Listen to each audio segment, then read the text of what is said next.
Hi guys, Chris here with Super Savvy Travelers. Hey, wow, those holidays went by fast, didn't they? It just seems like time just rolls by so quickly that you almost can't catch the individual moments that occur. However, occasionally time stops for whatever reason. And today we're going to talk about a stopped period in time and a place where you could actually go back and almost relive a period in time. Yes, we're talking about Pompeii in southern Italy. It's another one of our jewels of southern Italy that we wanted to explore a little bit with you. Pompeii is huge and massive, but I'm going to give you a little taste and then you can go see for yourself. So stay tuned.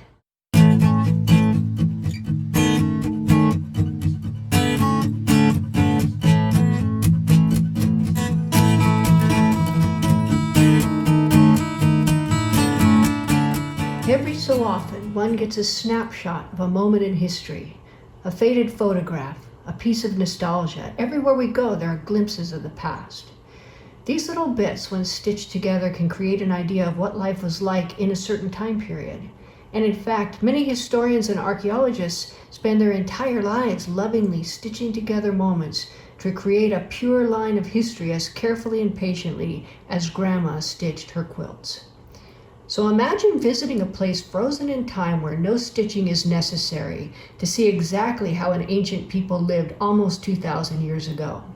Such is Pompeii, a wealthy city located along the shores of the Mediterranean Sea, a short distance south of Naples in Campania, Italy.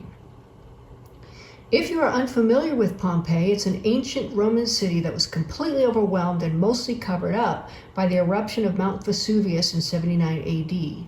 Subsequent eruptions buried it further, and it was not until the 1700s that the archaeologists really understood what lay beneath the years and layers of dust and volcanic ash that preserved these ruins beautifully until they were finally excavated. When they were, archaeologists discovered a magnificent jewel of a city frozen in time more than 2,000 years ago when all life suddenly stopped. The dust and ash that covered Pompeii had the effect of perfectly preserving everything it touched, including frescoes, buildings, and even food that was to be sold at the markets that day and consumed for the next meal, which never arrived. Preserved were the city streets, the tiled walkways and floors, the sidewalks, and as you walk these ancient streets, despite the crowds that normally flock to Pompeii in the high season, you can get a feeling of exactly how the people lived so long ago and how they died suddenly in the catastrophe that was the eruption of Vesuvius. It took many decades for Pompeii to be excavated to the extent it is currently. However, today, the excavation site at Pompeii is huge. As you can see from the overhead view from Google Maps, the city of Pompeii spans 4.5 miles. A shady tree-lined walkway takes you into the park. The modern shops, stalls, and restaurants are a stark contrast to the ancient city, but oddly only superficially. These modern shopkeepers need to make a living selling their products just as the ancient people of Pompeii did. Prior to the catastrophe, Pompeii was a thriving port town and an important trading hub. The excavation of amphorae at the site revealed a busy trade in wine and olive oil. The farmlands surrounding Pompeii were rich in volcanic soil and created an abundance of agricultural crops including grapes, barley, wheat, and millet. These were all grown for export to the various parts of the Roman Empire. As you walk the streets, you can see complete apartment buildings and shops. There are also a myriad of food stands that catered to customers, complete with menus frescoed on the walls. Walking in today is just like walking in August AD 79. You almost expect the proprietor to wipe the counter in front of you and stand there waiting for your order. The presence of beautiful villas with lavish wall decorations and gardens points to the fact that Pompeii housed many successful people. Emperor Nero himself visited Pompeii and was said to have performed there. Life was rich and good in Pompeii, that is until August 24th, AD 79, when everything changed. Now, new evidences suggest that the date was actually later than August and was more likely as late as November. This is due to several factors that have been found, such as the clothing that was worn by the victims was much heavier and more winter-type clothing. Also, the fact that the fruits and vegetables being sold at the market at that time were more winter products, and the availability of chestnuts in the market would not have been available in August, and all of that seems to point to the fact that perhaps this was closer to November than August 79 AD.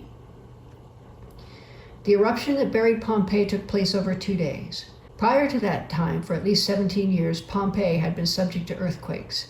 In fact, some archaeologists believe that parts of Pompeii were still being repaired from the previous destructive earthquake in 62 AD, which had destroyed much of the city. Others disagree and state that much of the city had been repaired and new buildings had been added. The eruption lasted for 2 days. The first 18 hours consisted of a rainfall of tapili, small volcanic particles that rained down on the city. This warning was enough for some residents to leave the city, taking whatever valuables they could. Since there have only been about 1,150 bodies recovered out of an original population of about 20,000, we can surmise that most people actually did leave the city either after the first earthquake in 62 AD, years earlier, or just before the eruptions turned into the deadly pyroclastic flows, the walls of death that ended up entombing the city and annihilating any inhabitants left. A pyroclastic flow is a billowing cloud of extremely hot gas, ash, and rock that scientists now believe flowed from Vesuvius on a cushion of air, allowing the flows to reach speeds of up to 750 kilometers per hour. While initially it was believed that the victims were overcome with ash and that caused their demise, it is now believed that the heat of the pyroclastic flows killed them instantly upon its arrival, even if they were inside buildings or other structures. Discoveries of mass casualties in a cave near the sea reveal that even those who took refuge succumbed in the same fashion. The cave discovery near Herculaneum revealed that several of these people had gathered up their most precious belongings, gold bracelets and earrings, coins, and sought shelter, thinking that the cave would save them. Sadly, this did not occur, and they succumbed with the others in Pompeii and nearby Herculaneum. Pliny the Younger, who lived during that period, was across the Bay of Naples at Misenum when the eruptions occurred and gave a first-hand account of what he saw. His uncle, Pliny the Elder, was admiral of the fleet and died while rescuing victims as he had ordered his ships to travel across the Bay of Naples to assist. At that time, volcanic ash covered Pompeii to a height of almost 20 feet, and she lay there for centuries until she was found.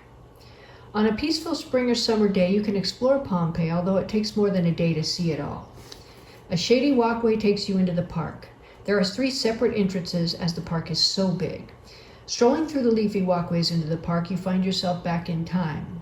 The streets look as though they were in use very recently, and you expect to see animal carts wending their way through noisy crowds, deepening the ruts and grooves worn into the stone streets by everyday cart traffic.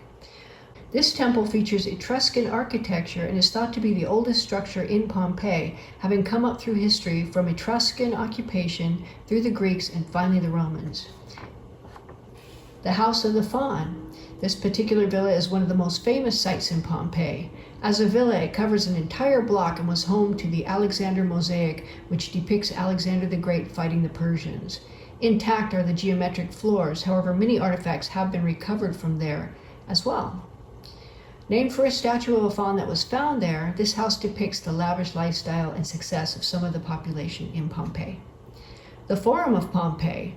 Like the Forum in Rome, the Forum of Pompeii was the center of life in this ancient city. Government activities were carried out there, and nearby one found shops, markets, and baths. As you wander through this formerly buzzing space, you can still feel the activities as though they were still going on despite their 2,000-year hiatus. The Stabian Baths. Ancient Rome was big on bathing, and no wealthy Roman city would be without its luxurious baths. Hot, cold, and tepid baths were provided for those looking for a day out and a little cleanliness. A visit to Pompeii seems to always end up with lines of tourists waiting to see the Lupanari, or the brothel ruins. In fact, there were several brothels in Pompeii, and curious tourist minds want to know. All through Pompeii, there are various houses identified as to who owned them. The House of the Lonely Poet, the House of the Surgeon, the House of Panza, all give a snapshot frozen in time of a vibrant city that suddenly stopped like a damaged clock. Getting to Pompeii is relatively easy. From Naples, you can either take the Circumvesuviano, which takes about 35 minutes to cover the Pompeii-Naples route, or you can take the Metropolitano, which will get you to Pompeii in about 38 minutes. Please be wary while on these trains and in Naples in general, as there are pickpockets, much like in any big city. However, they seem to haunt the train routes and the attractions, so extra care should be taken. An over-the-shoulder bag that zips up and with straps that cannot be cut through is perfect for both men and women for carrying valuables. Never carry your wallet in your pockets. In fact, I have a bag like that I really, really love.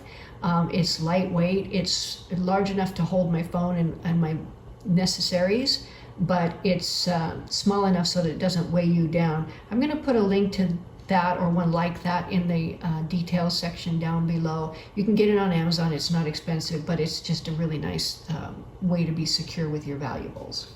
Pompeii is a must-see when you're anywhere near Naples. It is an unforgettable experience and has the sobering effect of making one realize that every day is special and must be celebrated. And there's no better place to celebrate life than in southern Italy. So I hope you enjoyed the little taste of Pompeii, and I hope you make plans to go visit Pompeii. And when you do, definitely come down a little farther south and come see us, and we'll be looking for you. See you later. Bye.